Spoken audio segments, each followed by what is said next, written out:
there was a lot of distrust in Brussels, and therefore moving to a Labour government with Keir Starmer as Prime Minister.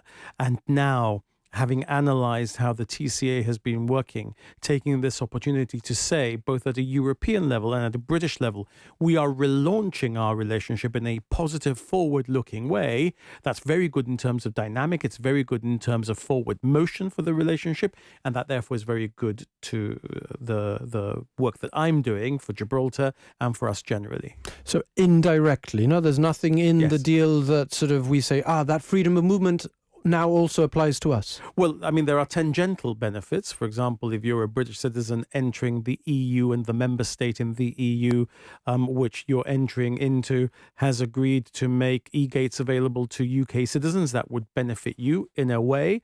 But of course, our deal is different. Our deal, our negotiation, our treaty, when it comes, because ours will be a treaty, is about a different level of free movement from Gibraltar into the European Union for Gibraltar residents. This EU-UK deal announced today isn't going to change a great deal at the frontier?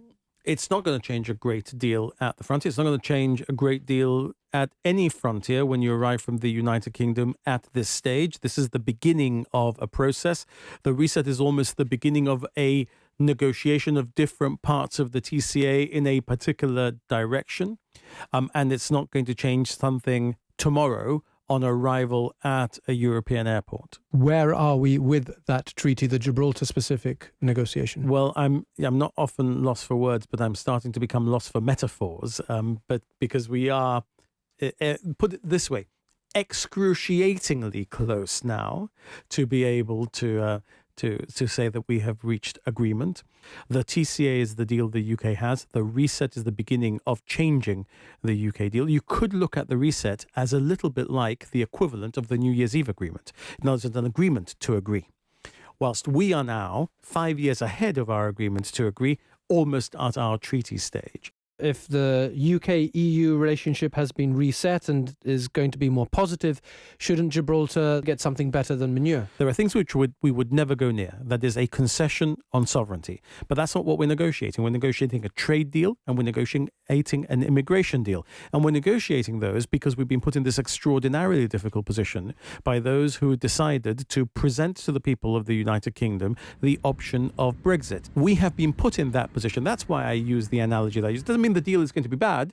It means that it's a deal made up of choices that we are having to make in compromising certain things, never conceding, because we would never go anywhere near conceding on any of our fundamentals, but having to make these compromise deals with a club that we used to be a member of, and we're now having to do a deal with to have some of the things that we had when we were members of, or some other things, which are the things that we ironically now need in the third decade of the 21st century, which were different to the things that we might have chosen in 1972. Am I right in thinking that there was an effort to try and make some substantive progress on our negotiation around this sort of EU-UK reset? You're right in thinking that, and we have. So it's been a period, you might say, a period of 8 to 12 weeks where we've seen the dynamic move very quickly, and which has propelled us forward, closer even to this moment, which I very much look forward to finally arriving at some stage very soon, where we might be able to declare that we have an agreement. If we clear all the other issues, I'm very confident that we will. I'm very optimistic that we will. But if people are tired of hearing me say that, they should not be tired. They should be encouraged because, first of all, we're still on track. And second, they can see a government that has not been prepared to do the first deal that's been put in front of us